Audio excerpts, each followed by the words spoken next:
Let's get back out. Welcome to our deep dive into the world of Valorant. Today we're exploring a question many players have asked. Why can't you transfer your deathmatch skills into competitive play? You might be a beast in deathmatch, but when it comes to competitive, everything changes. Let's find out why. First, let's talk about deathmatch. In deathmatch mode, you spawn into the game with one goal, to get as many kills as possible. It's fast-paced, chaotic, and there's no need to worry about objectives or team strategies. This mode is perfect for honing your aim, reaction time and movement. But what makes it so different from competitive?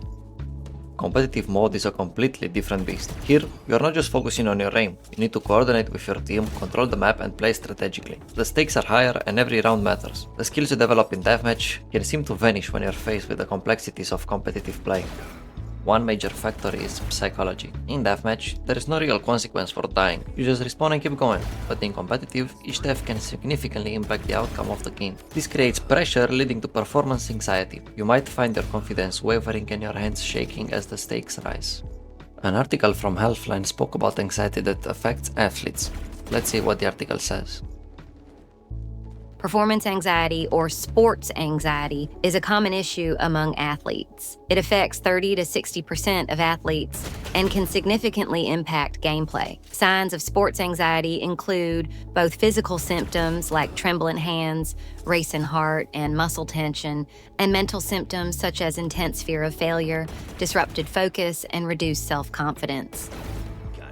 Factors like the importance of the game, social expectations, past failures, and solo competition can increase anxiety levels. The Yerkes-Dodson law explains that performance suffers when stress levels are too low or too high, with an optimal level of arousal needed for peak performance. The Smith and Small model highlights how mental anxiety can trigger physical symptoms, leading to a decline in performance, creating a self-fulfilling prophecy. Athletes can take steps to manage and prevent sports anxiety, like understanding its causes, maintaining optimal arousal levels, and practicing stress relief techniques to keep their head in the game.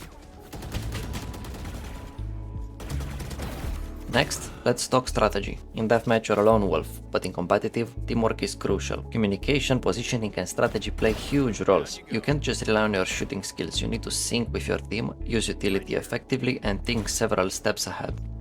Another article from Knight's Academy Guides spoke about communication and teamwork. Let's hear what they have to say. Communication is one of the most important aspects of the game and is beyond underrated. Information controls rotations, map control, teamwork, and overall readiness. Mastering how to communicate without over-communicating is key. Enemy information. Knowing where opponents are can give your team an edge. For example, if your chamber hears a Raze bot on B and later a Raze nade on A, he can infer that Raze rotated. Specific callouts like numbers on site or utility usage are crucial. Avoid vague calls like all A without confirmation. Attitude. Your attitude affects team performance and morale. Tilting and degrading teammates make everyone play worse. Keeping a positive attitude and hyping up teammates, especially when they do well, can boost confidence and performance. Utility. Utility usage requires teamwork. Communicate both your and the opponent's utility use. For instance, if an opponent uses a Sova drone, let your teammate know it's safe to hold an angle. Coordinate your utility with teammates for effective plays, like flashing for a jet to peek mid. By focusing on specific, clear communication, maintaining a positive attitude, and coordinating utility, you can significantly improve your team's performance in competitive matches.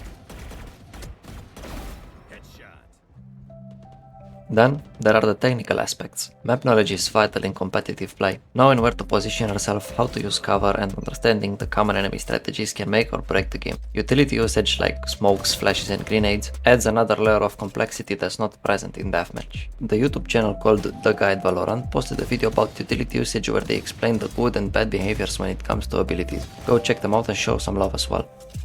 Number one rule when it comes to using utility is that you want to avoid doing things that utility could have made easier for you.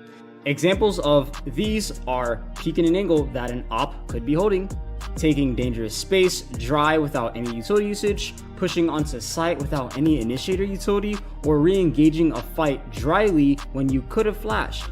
These are all situations that you are not using utility enough in. When you are using utility, you also need to know if you're using the right piece of utility. A good rule of thumb is if an enemy is in an open space, we should use pop flashers or recon utility. But If an enemy is close to cover, we should use blinds, mollies, or any dog utility. Let's see the key points for overall utility usage. Key points. Strategic utility usage is pivotal in gaining an advantage in Valorant matches. Having a clear purpose behind each piece of utility enhances its effectiveness in game scenarios. Balancing utility and gunplay, along with understanding the timing of utility deployment, are skills that improve with experience. Collaboration with teammates to combine utility effects and work towards objectives is essential for successful gameplay. Emphasis on planning and executing utility with purpose to take space, rotate, flank, or engage in fights effectively. So, how can you bridge the gap between deathmatch and competitive? Here are some tips. First, integrate team-based drills into your practice routine. Focus on communication and strategy. Secondly, play with a consistent group of players to build chemistry and trust. And finally, don't neglect map study and utility practice. These are essential for competitive success. YouTuber and immortal player Scyfe, don't forget to check him out by the way, spoke about ranked anxiety and how to get over it. Let's see what he says. Have you ever noticed that when you're playing this Spike Rush, Deathmatch or custom games with your friends, you don't tend to feel as anxious, resulting in you doing particularly well? That's because there isn't something meaningful at stake. For example, losing a DM has little to no consequences, whereas losing a ranked game can result in you deranking, getting flamed by your teammates and dealing with frustration. This is where my next tip comes in. You need to be going into ranked games with the mindset of improving, instead of looking to gain elo. The reason being is, if you weigh a lot of your focus on your rank, then when you lose it, it will negatively impact you and deter you from playing. Whereas if your goal is to improve and winning is the main priority, then losing wouldn't impact you as much, thus allowing you to play more and more and ultimately improve as a player. Now, let's talk about solo players. Many of you might be trying to improve on your own without a consistent team. Here are some tips for solo players. 1. Communication. Even if you're playing solo, always use voice or text chat to communicate with your team. Clear, concise callouts can make a huge difference. 2. Adaptability. Be prepared to adapt your playstyle based on your team needs. Flexibility is key when you can't control what roles your teammates will play. 3. Positive attitude. Maintain a positive attitude and encourage your teammates. A good morale boost can help your team perform better under pressure. 4. Learning from others. Watch and learn from higher ranked players. Pay attention to how they position themselves, use their utility, and make decisions under pressure. 5. Focus on fundamentals. Make sure your fundamentals are strong. Good aim, movement, and game sense are critical, regardless of whether you're playing with a team or a solo. And 6. Use pings. If voice chat isn't an option, make the most of the in-game ping system to communicate enemy position, spike locations, and strategic points. By following these tips, solo players can still make significant improvements and contribute effectively to their team in competitive play. Remember, every match is an opportunity to learn and grow, even when you're queuing alone. Transferring your deathmatch skills to competitive isn't easy, but it's definitely possible with the right approach. Remember, it's not just about how well you shoot, but how well you play as part of the team. Keep practicing, stay focused, and you'll see improvement. Thanks for watching and good luck in your games.